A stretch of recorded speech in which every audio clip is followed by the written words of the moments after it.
Addiction, the complete guide to using, abusing, and recovering from drugs and behaviors. Chapter 001, Marijuana. Weed, pot, smoke, toke, 420, herb, chronic, bang, ganja, blunt, pocket rocket, kush. What it is. Marijuana is a plant that grows in warm, nearly tropical climates. The leaves of the plant contain tetrahydrocannabinol, THC, which is the active intoxicant.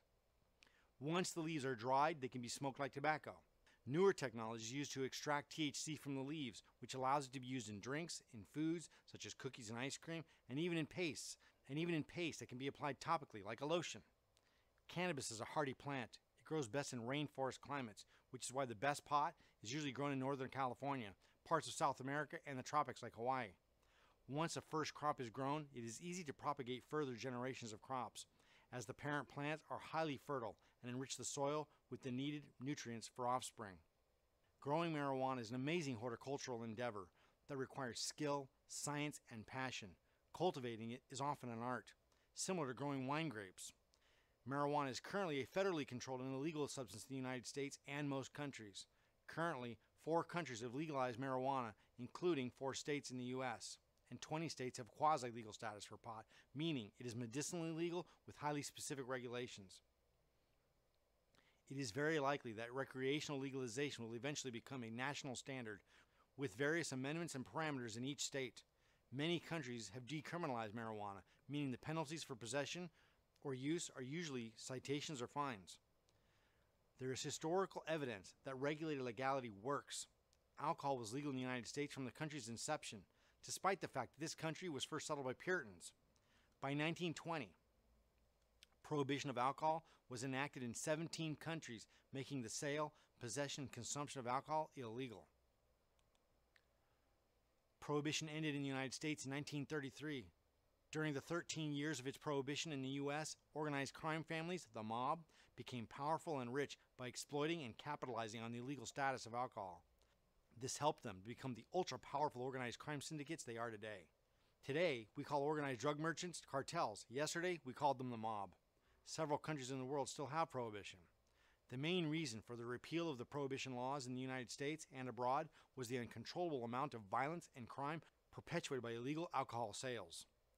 Pro-prohibition governments veiled the failure as a moral shift and repealed the laws. Once alcohol became legal, sanity was restored.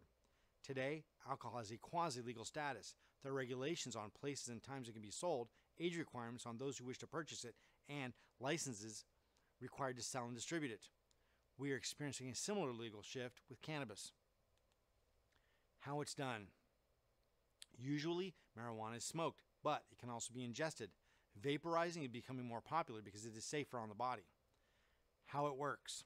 The mechanism of cannabis is complex. The versatility of this plant's interaction with neurochemistry is how and why it has been proven useful in the treatment of conditions ranging from glaucoma to cancer to Parkinson's disease to epilepsy. I've not seen more effective results in cancer patients than in those using cannabinoids as part of their therapy. It is effective in relieving pain, reducing depression, and stimulating appetite, which aids in the prevention of malnutrition. The gateway drug. Marijuana has been labeled the gateway drug, a label that implies it is a precursor to other drugs. This is like saying bread is the gateway to sandwiches, kissing is the gateway to sex, or crawling is the leading cause of walking among infants between 14 and 16 months. This label seems perfunctory, as most labels are. It is suggested that marijuana leads to harder drugs because an overwhelming number of hard drug users first used pot. What else would they use? Could we really expect someone to be drug-free and suddenly decide to try heroin? It is natural and progressive that someone interested in and attracted to the idea of getting high will begin with marijuana, in the same way that someone interested in sex, and who isn't, would first try something mostly innocent and accessible like kissing. While most hard drug users have used marijuana, not all marijuana users eventually use hard drugs. People looking to get high begin with the most common, accessible, and seemingly safe drug they can access. The argument to your kids about pot being a gateway drug is useless and sounds like stories of the boogeyman.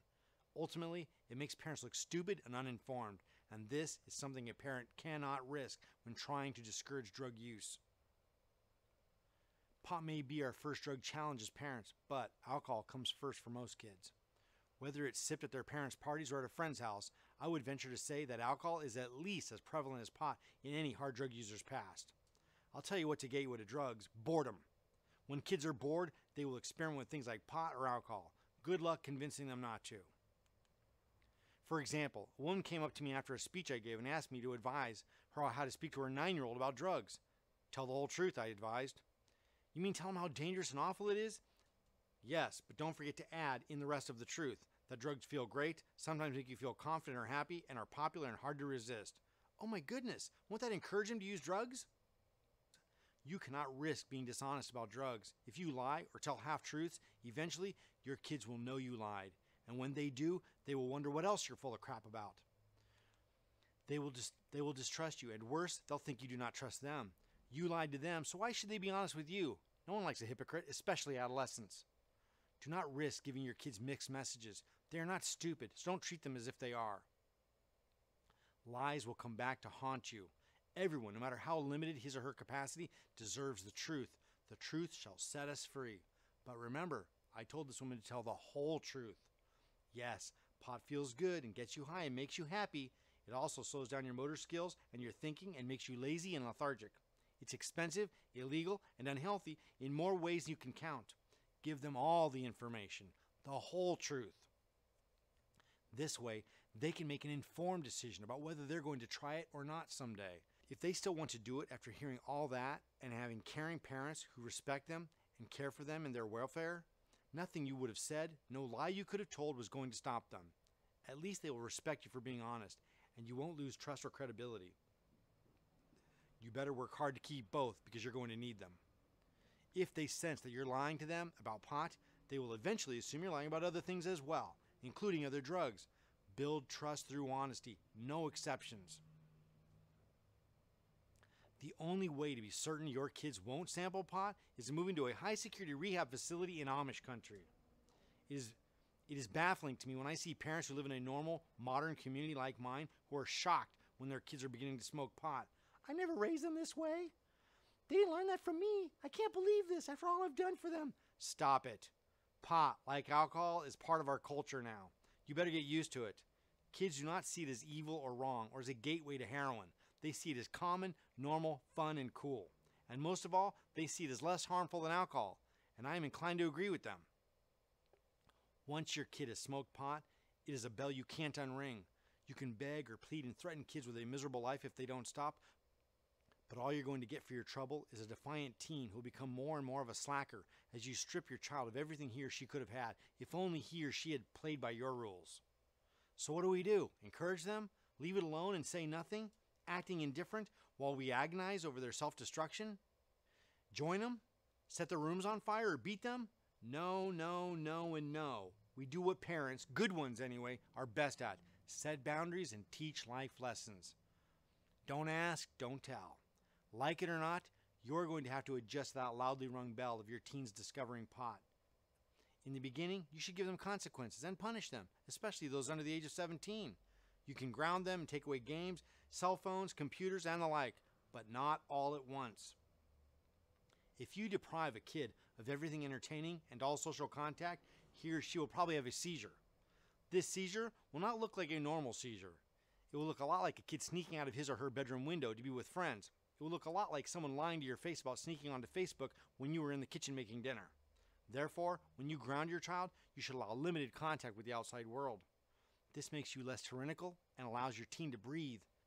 If your child can't breathe, he or she will choke and have one of those seizures I was telling you about. This type of seizure usually brings about more punishment, which in turn brings on more seizures. When we give what seems like just punishment for crimes, we don't realize we are setting up a system for failure, a program no kid can win at. Teens will, through sheer youthfulness, screw up again and again if we restrict them so much that there's no room to move. This will lead to low self-esteem, more resentment, and the inevitable breakdown of the parent-child relationship. So we now begin to see what marijuana can really be a gateway to, the erosion of the parent-child relationship. This almost inevitable discovery of marijuana in a teen's life is a pivotal event. Handling it correctly can prevent eventual hard drug abuse and addiction to other things, but handle it incorrectly and you might as well go stock up on syringes for your kid's future and some anti-anxiety meds of your own. Now, I wonder who might be behind this ideology of pot being a gateway and the best strategy being one of militant prevention at all costs. As with most conspiracy theories, we only need to look at who profits. Let me take this moment to refer you back to the examples given in the chapter on recovery facilities and their frequent advice on admitting 15-year-old potheads into rehab. A word of caution, pot prevention strategies in this book are designed to discourage pot use, but mostly are designed to gain ground and credibility toward future narcotic abuse prevention. Once a kid has tried pot and liked it, you will not be successful in getting him or her to stop by using strong-arm tactics. You will need to negotiate and treat this issue with respect if you don't want your kid on real dope someday. Let's bullet point pot prevention strategies. A parent says the following: if you choose to make pot a part of your life, my support to you will be limited. My support is like an investment. I'm investing in your future. If you are successful and happy in life, I am successful and happy. It's a strange phenomenon, but it's true. Also, if you are successful and independent, I will be restored to the goals and dreams I have sidelined as I enjoyed the role of being a parent. In other words, I will gain my independence only when you gain yours. Therefore, I need a return on my investment. If you are a pot smoker, you become a risky investment. The more pot you smoke, the riskier of an investment you become. And the less I feel comfortable investing in you, until such a time that you reduce or eliminate this habit. See? It's like business, but with love. If you are discovered using pot, you will receive appropriate consequences. You can be grounded, lose driving privileges, your gaming console, and other indulgences. These consequences will be short duration and with set time limits. I agree not to give ambiguous and undefined consequences such as, you can drive again when I say so. If I find pot or paraphernalia in or around my house, it will be confiscated and destroyed. No discussion. You are forbidden to bring it into our home. You may also receive one of those consequences mentioned above in conjunction with the confiscation. I will not yell, freak out, judge you, or call you names because of this choice you have made, but I do reserve the right to tell you what I think of it, to regularly roll my eyes and discuss when I have evidence of it, and to feel disappointed and even scared for you. I'm a parent and that's my right. You will not yell or freak out when these consequences happen. You will take consequences like an adult and not become disrespectful or combative. If you want an allowance, college money, a car, or other things, I expect you to show me you can and will abstain from pot for periods of time to prove to me you are not addicted to it and to make me happy for a while. It's only fair that I get something for the money I work hard for. After all, where, other than game shows, do people get cars and other things for free? This offering of free food, housing, spending money, and stuff is a surreal and unusual occurrence. Try to respect that. I am not required or obligated to do these things, in spite of the fancy your generation has invented. It is unhealthy to get things for free. Expect to give something to get something. Deal? You will have to agree to not let this habit become a large part of your life and to keep it discreet. Also respect my feelings. You should listen to my advice that you should only smoke on weekends or special occasions, not all the time. You should take a week off every so often. You will have to put your money where your mouth is. You say pot will not interfere with school, work, chores, and life, but I disagree. So you will need to prove that point by keeping up good grades, doing your chores, and being a good kid. I will try to be tolerant of this decision I hate.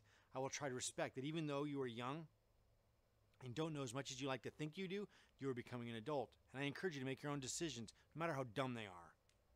In exchange for this, you will be sensitive to how hard this is for me, your loving parent, who has nurtured you since you were born.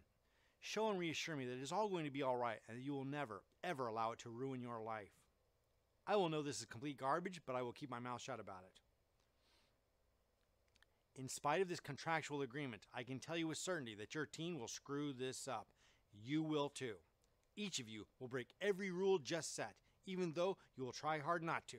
It is hard and emotional. When you screw it up, get it back to where it should be. Say your apologies, eat crow with humble pie, move on, and try harder in the future. Parents, I know this is hard to adapt to, especially when you've been brainwashed to believe that total militant control and zero tolerance is the smart bet. Zero tolerance for marijuana is as old school as eggs being healthy for you. Or are they unhealthy again? I can't remember, because it seems they just keep changing on us all the time, like parenting strategies. We learn as time marches on. This is not the new mentality, it is the effective mentality. It isn't fair, and it seems all wrong to let them do this, but a better word is counterintuitive. Crazy enough to work, a paradox. To summarize and simplify, you should never condone pot use or encourage or even overtly allow it. This means you should not use it yourself. You should send a consistent but subtle and soft-toned message that you are against it and wish your child would not do it. If you do use cannabis, you should use it sparingly, moderately, and discreetly. Not secretly, but discreetly. If you use cannabis, you cannot enforce a no pot tolerance rule without it leading to other defiant conflicts, as kids acutely react to hypocrisy and are not capable of doing what you say and not as you do. You should never force your teen to do anything. It will backfire. You are not in control, so get used to it. To repeat, don't do it secretly and don't do it openly. Don't do it. You must set the example. If you smoke at all or drink excessively, you are not allowed to freak out when your kid winds up on dope someday. Be the grown-up. Wax. Wax is a highly concentrated cannabis product. It often has 80% THC content, which is extremely potent. It is hard to even compare it to bud marijuana, since buds vary in potency. Let's just say that by comparison, wax is hardcore. Wax creates some severe side effects in those who use it regularly. These include gastrointestinal issues, sleep disorders, and an inability to have an appetite or eat without intake of the drug. Dependency can be very strong. However, if someone wants to quit cold turkey while still using regular bud pot, he or she will be fine. Actually, such users will feel the adverse effects of wax use dissipate almost immediately and transition through the withdrawal symptoms easily. My advice on quitting a wax habit is to simply replace wax with bud-type pot and then apply the above strategies. Medicinal cannabis. We can no longer deny the efficacy and benefits of medical marijuana for those suffering from HIV, AIDS, cancer, and other ailments. Cannabis products are virtual lifesavers for many people, but smoking is an unhealthy way to administer it. Cannabis pastes, ointments, drinks, edibles, and vapor cigs are safer methods of administration. If you live in a quasi-legal state, get a medical card and procure your product legitimately through licensed vendors for the best quality and prices. Whether it is for recreational or medicinal use, it is worth the investment to obtain it in a legitimate manner. Protect yourself as a user and as a consumer. Anyone over 18 can get a medical card. Legalize marijuana? It's about time.